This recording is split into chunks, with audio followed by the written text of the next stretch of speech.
আসসালামু আলাইকুম। আমি মোহাম্মদ সাব্বির হাসান সাগর হালদার, হালদার গ্রুপ অফ কোম্পানির চেয়ারম্যান। বাট আমি ইন্ডিয়াতে গেছিলাম ডাক্তার দেখাইতে। গত পরশু দিন আমার ফোনে হোয়াটসঅ্যাপে মেসেঞ্জারে কল গেছে। গতকালকে এত পরিমাণ কল গেছে হোয়াটসঅ্যাপে মেসেঞ্জারে, বলার বাইরে। কিছু ফেনীতে আমার পরিচিত লোক আছে, বাট নোয়াখালীতে ইভেন চট্টগ্রামে। তো কিছু মায়ের বয়স্ক আর কি বৃদ্ধ মা, তারা অনেক কান্নাকাটি করলো যে বাবা তুমি এই সময় যদি আমাদের পাশে না থাকো, যতটুকু হেল্প করতে পারো করো। তো আমার টিকিট ছিল 28 তারিখে, আমি গেছিলাম ইন্ডিয়াতে ডাক্তার দেখাইতে। তো আমি এই গতকালকে এই কান্নার হাজারি দেখে শুনে আর ভালো লাগে নাই। সকালবেলা ইন্ডিয়ান টাইম 6টায় এয়ারপোর্টে ঢুকছি, কলকাতা ঢুইকা নতুন করে টিকিট কেটে সরাসরি বাংলাদেশে নামছি। নামার পরে আর তাদেরকে আমি জিজ্ঞেস করছি যে আপনাদের কি হলে ভালো হয়, আমার কাছে কি দাবি আপনাদের। আমি চট্টগ্রামে একটা গ্রুপকে আমি জিজ্ঞেস করলাম, আর ফেনীতে একটা গ্রুপকে জিজ্ঞেস করলাম। তারা আমাকে বললো যে সাগর ভাই আপনি আসছেন, আমরা অনেক খুশি হয়েছি, আমাদের বেশি কিছু লাগবে না। হ্যাঁ, আমরা খাদ্য ত্রাণ এগুলো চাই না, আমাদেরকে ভাই দুই জায়গায় দুইটা নৌকা দেন, নৌকা দিয়ে যাতে লোকজন উদ্ধার করতে পারে। একটা হলো চট্টগ্রামের জন্য, একটা হলো ফেনীর জন্য। তা আমি পরে বললাম ঠিক আছে, দুইটা নৌকা দিলে হবে। তো নৌকা দুইটা আমি কোথা থেকে মিল করি, কোথা থেকে পরে বুড়িগঙ্গা থেকে কেরানীগঞ্জ, বুড়িগঙ্গা যে আপনার সদরঘাট বলে ওইখান থেকে দুইটা নৌকার ব্যবস্থা করলাম। আর এত পরিমাণ পানি স্রোত রে বাবা রে বাবা, ফেনীতে, এটা ঢাকা চট্টগ্রাম হাইওয়ে মহাসড়ক যেটা, এটাতে আপনার মাঝা সমান পানি। তো যাই হোক, পরে দুইটা নৌকা মিল করছি, মিল করে আপনার এই ট্রাকে উঠেছি। আমার ট্রাকে এই যে একটা নৌকা, আরেকটা হলো সামনে ট্রাকে আছে। নৌকা বলতে এগুলাই বুড়িগঙ্গায় চলে, ইঞ্জিল জাতীয় ট্রলারের মতন, ছোট ট্রলার বলে আর কি। আমার গাড়ি নিয়েও আমি গেছিলাম, আমার গাড়ি আরও অনেক দূরে রেখেছি। পরে ওনাদেরকে দুইটা নৌকার আপনার, একটা ফেনীতে একটা চট্টগ্রামে, যে ওনাদের খাদ্য ত্রাণ এগুলোই লাগবে না, বাট দুইটা নৌকা হলে তারা আর কি উদ্ধার কাজের জন্য তারা ব্যবহার করতে পারবে, মানুষের জীবন বাঁচাতে পারবে।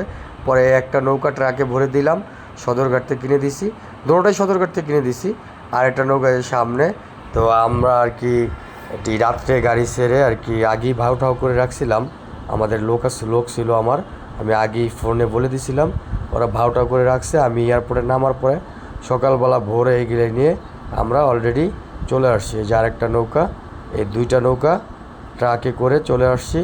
তো যাই হোক, আল্লাহ পাকের অশেষ রহমতে অনেক কষ্ট হয়েছে আসতে, রাস্তা অনেক জ্যাম ছিল। অনেক অনেক অনেক এত পরিমাণ কষ্ট হয়েছে বলার বাইরে। যে জায়গায় 2 ঘন্টা লাগে সেই জায়গায় আপনার লাগছে হলো 4 ঘন্টা 6 ঘন্টা এরকম আর কি।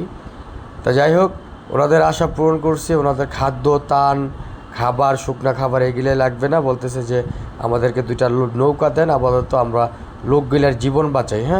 তো যাই হোক, আল্লাহ পাকের অশেষ রহমতে আমার সাধ্য মতন আমি চেষ্টা করছি। ইভেন আমি বলবো আমাদের বাংলাদেশের সর্বস্তরের মা বোনকে অথবা যারা আছেন ধনী গরিব সবাইকে আমি আহ্বান জানাবো যে আমাদের ফেনী বা চট্টগ্রাম, নোয়াখালী, কুমিল্লা, সিলেট, আপনার হলো এই ব্রাহ্মণবাড়িয়া, চাঁদপুর, তারপর হলো আপনার এই হবিগঞ্জ।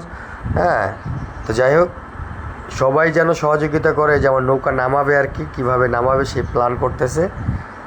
যাই হোক, এই নৌকা নামানোর জন্য আর কি, আর সামনে যাবে না গাড়ি, সামনে অনেক পানি।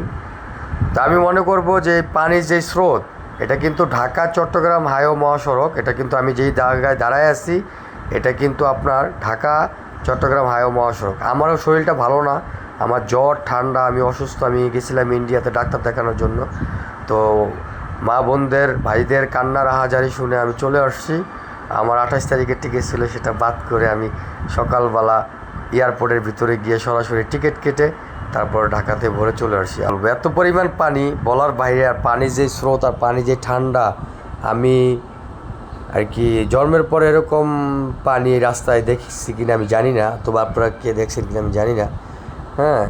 আমি দেখি নাই অন্তত যে ঢাকা চট্টগ্রাম হাইওয়ে মহাসড়ক এরকম পানি। তো মানুষ অনেক দূর দূরান্ত থেকে আসছে, যারা যেরকম পারতেছে সহযোগিতা করতেছি, যে যেরকম আর কি সুযোগ সুবিধা নিয়ে খুশি হইতেছে তাকে ওরকমই সুযোগ সুবিধা দিতেছি। আর বাচ্চা, ছোট বড়, ধনী গরিব, সবচেয়ে আমার বেশি কষ্ট লাগে যে দেখছি যে এরকমও যে হাজব্যান্ড ওয়াইফের ঘরে 3-4টা বাচ্চা আছে। তো তারা 4টা বাচ্চা হলে তারা হাজব্যান্ড ওয়াইফ 4টা বাচ্চা নিয়ে কীভাবে চলাফেরা করে? এই তো পানি আর চট্টগ্রামের দিকে তো আমরা কি বলবো আর কি, ওদিকে তো আগানোই যাইতেছে না। ফেনীর পরে আপনার নোয়াখালীর অবস্থা আরও বেশি খারাপ। তো যাই হোক, আমি বিনয়ের অনুরোধ করে বলবো যে আমাদের বাংলাদেশের সর্বস্তরের জনগণকে অথবা সর্বস্তরের মা বোন ভাইকে, সিনিয়র জুনিয়র সবাইকে, যে সবাইকে আহ্বান জানাবো এই কয়টা জেলাতে যেন সবাই বন্যার পানিতে আটকে পড়া মানুষকে সহযোগিতা করার জন্য যে যেরকম দিয়ে পারে, কেউ খাদ্য, কেউ শুকনো খাবার, কেউ স্লাইন, কেউ পানি, কেউ নৌকা, যাই যেটা দিয়ে আর কি পারে। যাই হোক, মানুষ অনেক ক্লান্ত, আমিও নিজে ক্লান্ত হয়েছি, আমার শরীরটা ভালো না, আমি ঠান্ডায় কথা বলতে পারতেছি না। তাই যাই হোক, আমি বলবো যে আল্লাহর কাছে বলবো, আল্লাহ তুমি যেন বাকি জীবনে এরকম দৃশ্য আর না দেখতে হয়।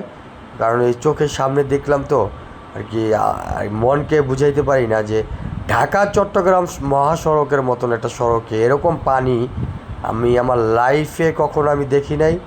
আর বন্যা নাম শুনছি, কিন্তু এরকম বন্যা কখনো দেখি নাই। তো যাই হোক, দূর দূরান্ত থেকে অনেক ভাইয়েরা তাদের ঘরের মালামাল কোনো কিছু বাই করতে পারে না, চালের উপরে পানি আসছে, তাদের জীবনটা কোনো রকম বাঁচানোর জন্য আমাদের মতন, আমি যেরকম 2টা নৌকা দিছি এরকম অনেক অনেক মানুষ দিছে, যাই যেরকম পারছে। তা আমি তাদেরকে জিজ্ঞেস করেছিলাম যে আপনারা কী চান, কী পেলে আমার কাছ থেকে খুশি হন। পরে বললো যে সাগর ভাই, আমাদের খাদ্য খাবার এগুলো দরকার নাই, আমাদেরকে 2টা নৌকা দেন, আপাতত আমরা মানুষের জীবন গিলে বাঁচাই, জীবন বাঁচলে খাবার পাবে, জীবন বাঁচলে টাকা পাবে, ঘর পাবে, বাড়ি পাবে। তো সেই ক্ষেত্রে আমি একটা ফেনীতে আর একটা চট্টগ্রামের নৌকা খুব দ্রুত পৌঁছানোর ব্যবস্থা করছি, ইনশাল্লাহ পৌঁছাই দিছি। তো যাই হোক, আমি আমার সর্বস্তরের জনগণকে বলবো যে আহ্বান জানাবো যে এই বিপদে যেন সবাই পাশে দাঁড়ায়। আর আমি সারাটা দিন অনেক পরিশ্রম করছি, সারা দিন পানিতে ভিজা, এই মাজা সমান পানিতে, কোমর সমান পানিতে ভিজে ভিজে ভিজে ভিজে যতটুকু পারছি, মা বোন ভাই, ধনী গরিব, ছোট বড় সবাইকে সহযোগিতা করছি। কারণ মানুষ 5 কিলো 7 কিলো 8 কিলো হাঁটতে হাঁটতে, 10 কিলো 15 কিলো হাঁটতে হাঁটতে তাদের আর হাঁটতে পারে না, পাও ব্যথা হয়ে গেছে। এমনও মানুষ আছে 2 দিন 3 দিন পর্যন্ত পানিতে আটকা পড়া ছিল, তাদের ঠিক মতন খাবার ছিল না, ঠিক মতন তাদের এই গোসল নাই, কিচ্ছু নাই, কোনো আত্মায় কোনো শান্তি নাই। এই যে এক কাকা মুরব্বী বাবার বয়সী, উনি আর কি পড়ে গিয়ে ব্যথা হয়েছে। তো যাই হোক, আমি আর কি ওনার পাও মুচকে গেছে, যতটুকু পারতেছি করতেছি। আসলে সবাই তো আমরা মানুষ, কি বলবো, আমরা তো সবাই একই আল্লাহর সৃষ্টি, হিন্দু বৌদ্ধ খ্রিস্টান যারা আছে, যত পদের ধর্মে আছে, সবই তো আমরা এক আল্লাহর সৃষ্টি, যত ধর্ম আছে। তো আল্লাহ পাকের কাছে একটা কথাই বলবো, আল্লাহ পাক যেন আর বাকি জীবনে এগুলো না দেখতে হয়। তো মুরব্বী কাকা অনেক ব্যথা পাইছে, তো মুরব্বী কাকা হাইটা যাওয়ার মতনই নেই, আমাকে বলতেছে বাবা আমাকে একটু দিয়ে আসতে ভালো হয়। তো আমি ওনাকে দিয়ে আসতেছি, আমার নিজেরই পাও চলতেছে না, আমি কি বলবো, শরমের কথা যে কাউকে বলবো যে আমার নিজেরই পাও ব্যথা করতেছে, আমি এটা বলতেও পারতেছি না। তা যাই হোক, আল্লাহ পাকের কাছে বলবো, তারপরও যত কিছুই হোক আল্লাহ পাক যেন সবাইকে সুস্থ রাখে, ভালো রাখে, হেফাজতে রাখে। আর আমার জন্য সবাই দোয়া করবেন, আমি আপনাদেরই সন্তান, আমি আপনাদেরই সাগর হালদার।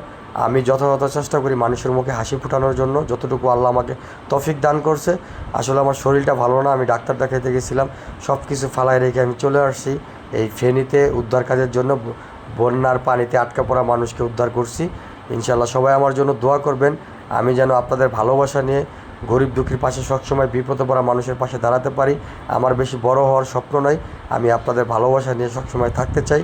ফেনী কিন্তু আমার জেলা না, আমার জেলা কিন্তু ফেনী না, তারপর আমি চলে গেছি চট্টগ্রাম, ফেনীতে নৌকা দিছি কেন, তার সেইখানে আমার অনেক পরিচিত লোক আছে। সেই ক্ষেত্রে ভালোবাসার টান হলো সবচেয়ে বড় টান, ভালোবাসার মায়া হলো সবচেয়ে বড় মায়া। তো সবাই আমার জন্য দোয়া করবেন, ভালো থাকবেন, সুস্থ থাকবেন। আসসালামু আলাইকুম।